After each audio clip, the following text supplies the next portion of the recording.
everybody, and welcome back to a brand new video where today it's time to take a more, I think, in-depth look into Can You Hear Me, episode 7 of series 12, where I gave you my initial brief overview type thoughts on Sunday evening.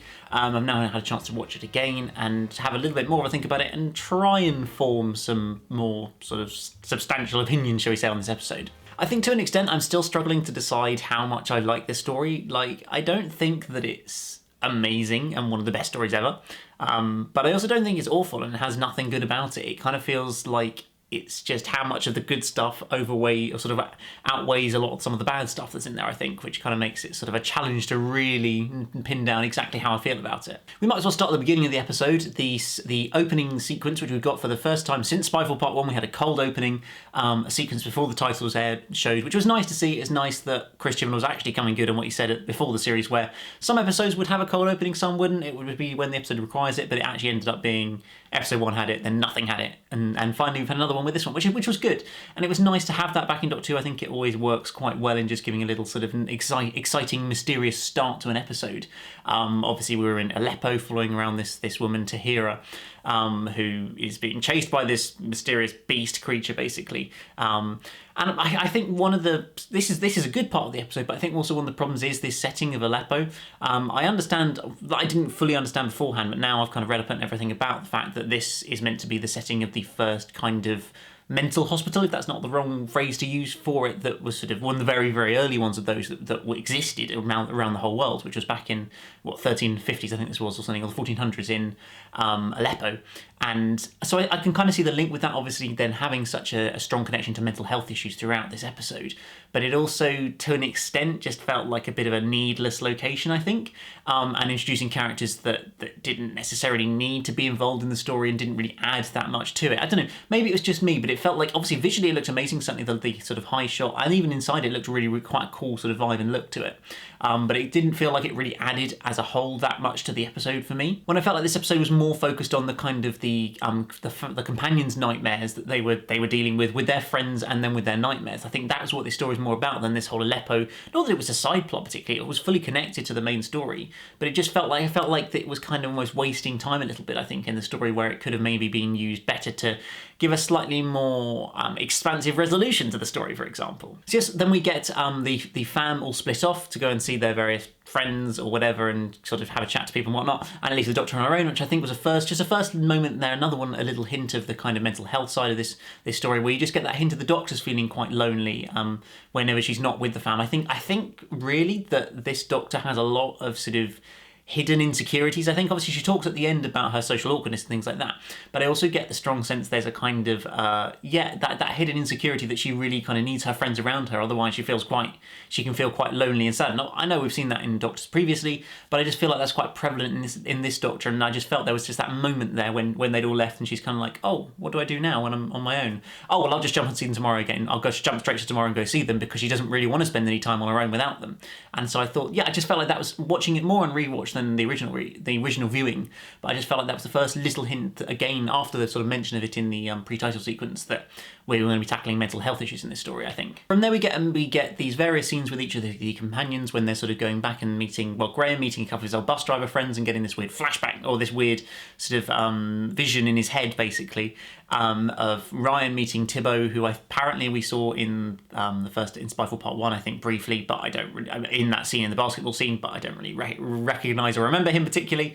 And obviously it's clear that Tibbo is struggling with a few things, shall we say, and having these mysterious nightmares where this man's in his room and whatnot. And so that's quite interesting. And then the whole stuff with Yaz, which is probably on first viewing was the most confusing thing, but now the hints are there. Now you know what happens, it makes a bit more sense. Was this anniversary that Yaz was going to, or coming to meet her sister for, and just some of the way that it's sort of worded and hinted at. Now that I know what happens, makes a lot of sense, but at the time, maybe I was just being a bit slow, but I felt like it wasn't particularly clear exactly what this anniversary was all about, what was going on or anything like that. And then when we get the actual sort of dream sequences or nightmare sequences with Sonia and Yaz, when Yaz is stood on the road, and Sonia's like, well, you're alone, you do it right this time, basically implying you should go kill yourself. Well, I think that was the implication. Apologies if I got that wrong, but I think that was the implication there, which I completely didn't get first time viewing, because I just didn't realise quite what storyline we were going down with Yaz as a character in this episode. So I think this is an episode from that point of view, the sort of Yaz storyline point of view, can definitely improve with rewatch when you sort of know what's going to happen at the end. You can see that there were various hints sort of put into, well, this episode and in previous episodes as well. There's obviously lots of mentions of bullying, Yaz being bullied, and how much she's sort of relying on the Doctor and the family at the moment to kind of be her friends and everything. I think there has been seeds in there. It's not been brilliantly done. I feel like this should have happened a series ago. We should have had this scene in late series 11. That would have been good.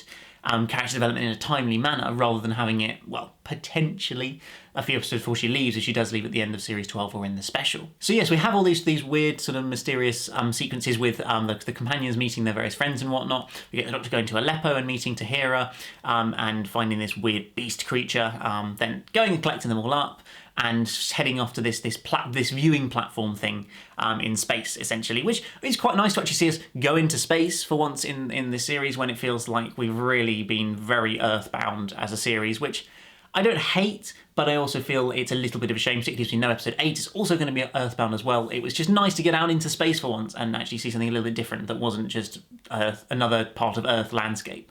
So we got that, and then it starts to become quite mysterious, trying to understand exactly what's going on. These two planets that are almost colliding, which is quite a cool idea, actually. I really like this idea of these two planets that are almost colliding and are being held together or held apart by this sort of weird prison dome, basically, or orb thing, I think they called it, that this mysterious woman is trapped in. And obviously then we get a few more reveals. We get Ian Gelder's character of Zelin, this immortal character, who I think he played it really, really well in this episode. I felt like the scene where him and the Doctor kind of confront each other on this platform ship, and he kind of reveals who he is, what his plan is a little bit and whatnot. I was really, particularly on the second watch of that, really so kind of invested in that. It felt like a really well acted and portrayed scene where I really felt the threat of Zelin as a villain. Whether his name's Zelin, I don't know, but we're going to go with Zelin because it's just the name he gave himself.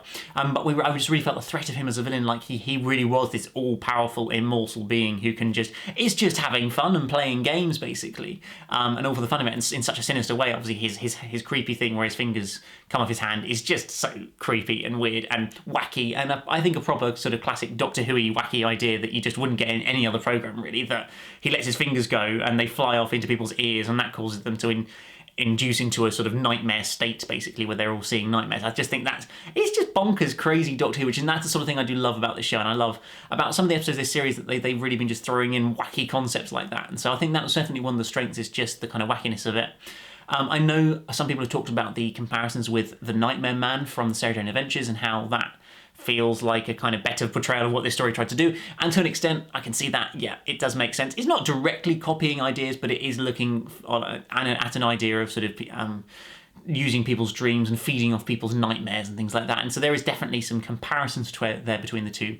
But I don't think there's anything particularly wrong with using that storyline in Doctor Who, but done in a different way, definitely. I do quite like the twist that it's this woman who's trapped inside the orb. I can't remember her name, I'm sorry, but that woman who's trapped in the orb isn't actually a person who needs to be saved. It's actually somebody who's been imprisoned, another immortal who's been imprisoned, that Zelin is just trying to get out of this orb, and is using the Doctor's skills to be able to break that quantum lock to get them out, so they can go and sort of not conquer Earth, but just go and have fun on Earth by feeding on people's nightmares. I thought that was quite a good, and for me, reasonably unexpected twist, that actually, oh wait, she's actually one of the main villains. She's actually the more powerful immortal villain in this story, which I've just found quite surprising. I thought worked quite effectively, at least at that point in the episode. One of the things I really liked was the animation sequence that we saw in this episode, which was something I'd read about, I think the day before, on someone on Twitter had posted about it, saying that they were the one who had been involved in the animation of it, and I was like, I had no idea how I was going to envisage some sort of actual animation in an episode. But I don't know, and it's something that's never really been done before, apart from, well, obviously missing episode animations, but that's something completely different in terms of an actual episode, incorporating animation into it. I thought it was a really cool and funky and interesting idea, and a really good way to kind of quite quickly catches up on a lot of exposition. Well, I guess it is animation exposition, basically. Here's an explanation of what's happened and why we're here where we are now, kind of thing. Which I didn't mind. I feel like because they probably didn't have the budget, and it seems realistic they wouldn't have the budget to kind of animate or create CGI at least of all these planets and people and these immortal beings going through history and all that. And rather than just saying it in dialogue form, to actually show it visually in animation, I thought worked really, really effectively, and I felt I could really kind of understand that these are two godlike beings who have tried to destroy planets, and then the planets have fought back, the people have fought back, and that's why this woman has been trapped in the end. I thought that was just a really visually appealing and fantastic looking sequence, and just did a really good job of kind of catching us up to speed with exactly what's going on, when it was just like, what? I don't understand what's going on. Seeing the companions' nightmare sequences were quite interesting. Obviously, I talked about yesterday's one already, but then we had Graham's one where he saw Grace and was getting diagnosed with cancer once again, that he was going to die in a few hours or something. And I thought it's quite a good. Could it be foreshadowing? I feel like it's one of those things where that might be. I don't want to say a fitting end for Graham, because that sounds quite a harsh thing to say, but I feel like it might be quite a suitable thing for him to kind of ultimately kind of succumb to that. But then the problem will be in Doctor Who, he could easily be healed of cancer, because he could just go to a planet where they can do that. And so that's where there's some kind of drawbacks to having that as how the storyline plays out. But I felt like it was a very hard-hitting moment, and just reminded us that that's something that still really worries Graham, is that he could get this cancer return and it could actually kill him. And we see that with obviously his scene with the Doctor later on in the episode, which is a bit of a weird one. And also Ryan's fears as well, that he's fearful, well, of deserting his friends and being. I think it was kind of showing his kind of his insecurity or deep down worry about being with the Doctor all the time and growing in such a different pace to everybody else, that suddenly they'll all grow old without him, and he'll still just be travelling around the TARDIS, or even the other way around. It could be, obviously, as he sort of alludes to later on in the episode. And this fear of fire and the Earth being destroyed, and the dregs that get shown in there as well, it was all a little bit weird and mysterious. But I sort of felt like it also had some quite good suggestions about Ryan's character, I think, in there as well. And then, of course, the mysterious Timeless Child Doctor sequence we assume the Timeless Child Doctor sequence that we saw. And given that it's the Doctor's nightmare, something that she fears is this girl. Does that suggest that this girl is going to be the Doctor? Surely that's got to be the implication that we're supposed to get out of that. I don't know. Maybe it's just me, but I feel like this implication we should be getting out of that. So it obviously didn't really give anything further away about the plot line, but it was just nice to be reminded of that, remind the audience of this. This is a major story that's ongoing, that it's something that's going to be tackled in the finale, of course. And so, yeah, just a little hint and a tease to that. As I think I mentioned in my previous initial thoughts video, I think that one of the biggest flaws of this episode is the way it's resolved in such a rapid way, where we suddenly go from, well, the two immortals are feeding off all the humans' nightmares, and the Doctor and Co are seemingly trapped or in not a great position. Suddenly, the immortals and everybody goes to Aleppo in the 1300s. They get zapped into the orb. The end. That was it. Literally, like Sonic to them into the orb. Boom. Bye bye. That's it. We're all done. It was a really kind of just given that I then looked at my phone the moment that had happened and I was like, there's still 10 minutes left in the episode. Why have we suddenly wrapped this up in absolute rapid quick time to then leave 10 minutes of runtime at the end? Of course, it is because of the art character stuff at the end of the episode, should we say. But it just felt really just unnecessarily rushed. It felt like it took away all the threat of these two immortals, where I felt like genuinely they were interesting and powerful villains that could have been really, really quite a sort of almost an idea for a finale, really. These immortal, all-powerful beings, that how are you going to defeat them? And in reality, it was just done so quickly and without seemingly any struggle, which I thought was really quite a shame. And just the little thing that I thought was a bit nonsense in this episode was the Doctor essentially using the Force to catch her sonic screwdriver out of her pocket. I thought that's just not a thing the Doctor does. I'm willing to stretch credulity quite a lot in terms of what I expect from the show, or real life physics, or whatever you like to say, but the Doctor does not have the Force. She can't just suck up a sonic screwdriver up to her hand like that. That just doesn't work. So I was not convinced by that scene at all, I'm afraid. So yes, the episode gets basically wrapped up and we still have about 10 minutes of runtime left, and you're like, what are we going to do for the next 10 minutes? And this is, of course, where we get some character development, we get some focus on mental health issues, which have been there and been prevalent in the episode to an extent. They have been interweaved in a little bit, but then obviously it gets much clearer in these final scenes. We get some nice scenes between Ryan and Tibbo, where sort of Ryan encourages Tibbo to go to a kind of group to help for people who are kind of feeling lonely and isolated, I think, and help to get kind of help with that and meet like-minded people, just to be able to get that kind of social interaction back again, I think is. And I felt that was quite well portrayed, I think. I personally haven't had to go through those kind of struggles, but I know for a lot of people it did kind of hit home quite hard, but in a good way, and being able to kind of really relate and understand, and sort of I was really pleased to see that portrayal of these things, these issues in this episode, and I felt like that it was very sensitively done, not sort of over the top, ramming it in your face or whatever like that. It felt like it was really effectively done, I think, in this episode, which is really, really good and really important, I think. And then the bulk of the ending was all these things about Yaz and her backstory, where we ultimately find out that she was essentially intending to, well, I think the implication is she was intending to kill herself, in this scene that we see at the end of the episode, that she was waiting on the side of the road, not to be sort of for a hitchhiker. She wasn't trying to be a hitchhiker and trying to get a ride or anything like that. She was supposedly admiring the view or something like that, and she wanted to just be left alone because she felt so alone and isolated, had been bullied, her grades were struggling. It was everything was going wrong for her basically. So she's run away from home, and yeah, I think the implication was that she was going to kill herself at the end of that. So it's some quite heavy and deep subject matter, and obviously something fairly massive for Yaz as a character, and in underpinning why she is who she is. Like, that's a pretty major thing. So I do find it quite weird that we waited this long to actually get that explanation in this part of the episode. It just felt like it just needed to be something in the previous series. I'm sorry, I just feel like that's what it needed. It felt like we've just waited too long for this. And although there have been a few very subtle hints at her previous past struggles, as I say, about bullying and things like that in previous episodes, it felt like there just wasn't really any build up to this moment, so it was so hard to kind of buy into and really identify and feel for Yaz as a character in this moment and really believe that that's what she was going to do, because there just wasn't any build up to it.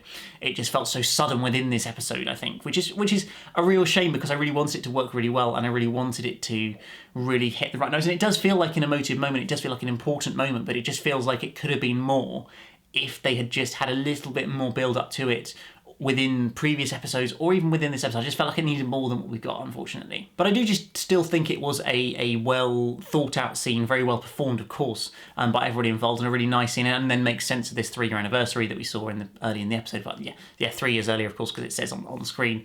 And so I felt it wasn't a terrible way to the end of the episode, or come towards the end of the episode, and it does, as I say, give Yaz some character development. So there's a lot of positive things about that.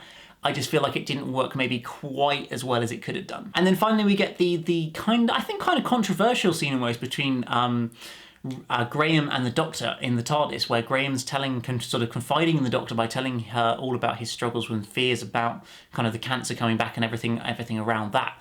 And then the Doctor has this weird moment of suddenly going, I'm socially awkward, I don't know what to say, and I'm not going to be consoling you and looking after you in that moment. And I don't know, I kind of get the impression that this Doctor, as I said earlier, is one that's struggling with a lot of insecurities, this social awkwardness as well, and maybe that explains why she had this reaction to it, that there's just a lot of underpinning stuff that we haven't explored that much, but the hints are there.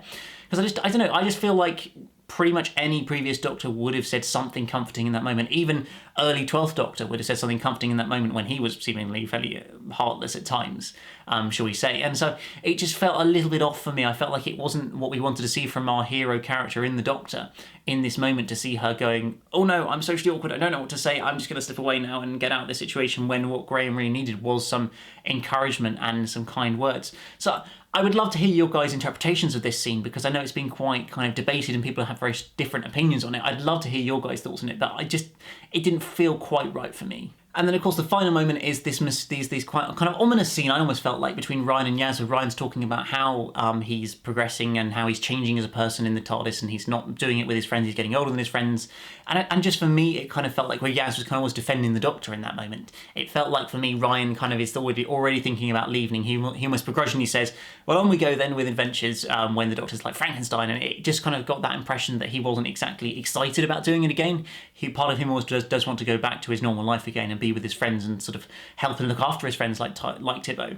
Whereas Yaz, it felt like she's not really got anything much. Although she's got her police job, she didn't feel like she's got that much on Earth that she's connected to, and just wants to keep travelling with the Doctor and is loving all the adventures and everything. And I think that just showed that difference between the two characters, and maybe some foreshadowing for what may happen in the finale of the special, but who knows. So yes, talking through that episode, I think that overall it's got a lot of good stuff in there and I do reasonably enjoy it. I like the wacky sci-fi concepts and things, and the mysterious nightmare. The nightmare ideas as well were really, really cool. The mental health issue was, for me, very well interspersed into the episode. It wasn't perfect, but it did feel like it was pretty well done, and it was nice to see the character development we got. That again wasn't perfect, but still was good to get in this episode. So I feel like overall it was a pretty good episode. But I'd love to hear you guys' thoughts. I know a lot of you already commented on my previous video, but if you haven't already, or if you just had some more thoughts, please do comment down below, because I'll be doing my fan reaction video tomorrow. I'll be recording that tomorrow and uploading tomorrow, hopefully. So do get your comments in today if you want to get them included in the video tomorrow. But yeah, and I just always love to hear all your comments. But apart from that, as always, hit the like button, the subscribe if you're new here, and I'll see you again very soon for another one.